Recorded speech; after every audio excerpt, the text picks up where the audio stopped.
Arnaud Sucet, qui est le directeur général de R&D Vision. Bonjour. Bonjour, Bienvenue à l'usine extraordinaire. merci. Qu'est-ce que c'est rapidement R&D Vision? Alors, R&D Vision, on est une PME innovante en métrologie optique. Oui. Alors, ça veut dire quoi? Notre cœur de métier, ça va être d'utiliser l'interaction entre la lumière et la matière pour capter de l'information. D'accord. On va projeter de la lumière sur des objets, détecter leur forme, les surfaces, des fissures, des défauts. On peut même utiliser des techniques qui vont permettre de voir à travers la matière et capter des défauts. Donc avec ces ensembles de techniques, on va réaliser des machines.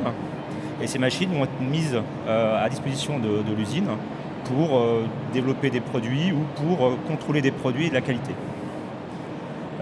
Des exemples, dans le domaine du spray, que ce soit la cosmétique ou le pharmaceutique, on va nous demander de développer des machines qui vont permettre de compter les particules, leur diamètre, l'angle du spray, leur concentration. Donc ça, c'est des choses qui vont être réalisées pour les bureaux d'études, pour concevoir des nouveaux produits. Et puis on va utiliser des briques optiques qu'on va mettre au niveau des chaînes de fabrication pour contrôler par exemple ces systèmes-là. Et l'avantage de la métrologie optique, c'est comme c'est une mesure sans contact, on ne va pas intervenir sur le flux de la chaîne de production et capter rapidement l'information. Voilà comment on va se positionner notre métier et dans l'environnement industriel. Alors ici, à l'usine extraordinaire, depuis hier, on parle beaucoup de l'usine de demain, celle qui est connectée, qui est utilisée à la société, qui est connectée à son territoire, qui est innovante. Chez R&D, vous avez la même conception de cette usine de demain?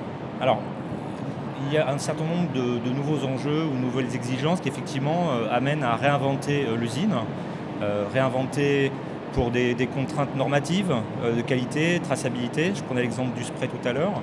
Une norme peut très bien imposer que dans des gouttes d'un spray ne doivent pas avoir plus que telle taille. Donc ça va obliger l'usine à se moderniser, à fabriquer des choses nouvelles.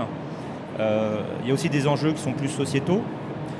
Par exemple, la pénibilité. On a beaucoup de robots ici. Aujourd'hui, les robots dans l'usine, c'est plutôt des cobots, des robots qui vont cohabiter avec l'homme et qui vont permettre de diminuer la pénibilité de certaines tâches.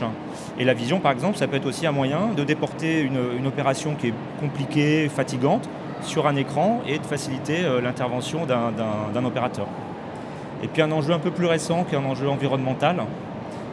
Aujourd'hui, quand vous allez au bout du monde pour intervenir sur un appareil, nous on vit une mutation sur les moyens de maintenance. Il y a énormément de moyens de maintenance qui sont en train de devenir des moyens digitaux. On le voit aussi sur le site ici avec des casques de réalité augmentée. Donc la capacité d'un opérateur à être téléopéré à distance pour faire une opération de maintenance. Et nous on va développer aussi des capteurs optiques qui vont permettre d'avoir une certaine expertise et d'éviter par exemple de démonter un hélicoptère et de renvoyer des pièces à l'autre bout du monde. Donc il y a un enjeu environnemental aussi par l'apport de ces technologies. Ah, c'est bien. Mais alors justement, nous, on voit que ne serait-ce qu'en France, il y a eu cette année moins d'industries qui ont fermé plutôt que d'autres qui ont ouvert. Donc on voit qu'il y a une transformation. Comment R&D se positionne dans cette évolution vers l'usine de demain? Alors je dirais qu'on a la chance d'être une vieille PME de 16 ans et surtout sur un cœur de métier, la métrologie optique, qui aujourd'hui vient à maturité avec plus de composants disponibles. Nous, on a un savoir-faire qui s'est accumulé sur un certain nombre de réalisations très diverses. Je parlais du pharmaceutique, il y a l'aéronautique, le ferroviaire, il y a des besoins un peu partout pour apporter de la métrologie optique. Et aujourd'hui, on a la chance d'avoir, j'ai une montre qui va capter mon pouls, c'est un capteur optique. J'ai un téléphone qui va détecter mon visage en 3D pour se débloquer, c'est un capteur optique. On a évidemment des drones, on voit ici, qui ont énormément de capteurs optiques embarqués. Donc toute cette métrologie optique devient disponible sous forme de composants hardware, pas chers, compacts, qui consomment peu. Donc on peut les utiliser pour créer des nouveaux instruments. Et puis on a de l'autre côté, au niveau des logiciels, on a parlé du big data il y a quelques années, maintenant de l'intelligence artificielle. Tout ça a permis de développer des algorithmes nouveaux qui nous permettent de traiter l'image très rapidement. On parle beaucoup de deep learning pour détecter dans des images des objets particuliers. Donc nous, on va utiliser du savoir-faire, une PME réactive, hardware, software, et puis l'innovation. On a la chance d'être dans un pays où l'innovation est très valorisée. Et avec l'ensemble de ces facteurs, ça va nous permettre de construire des nouveaux outils pour l'usine de demain.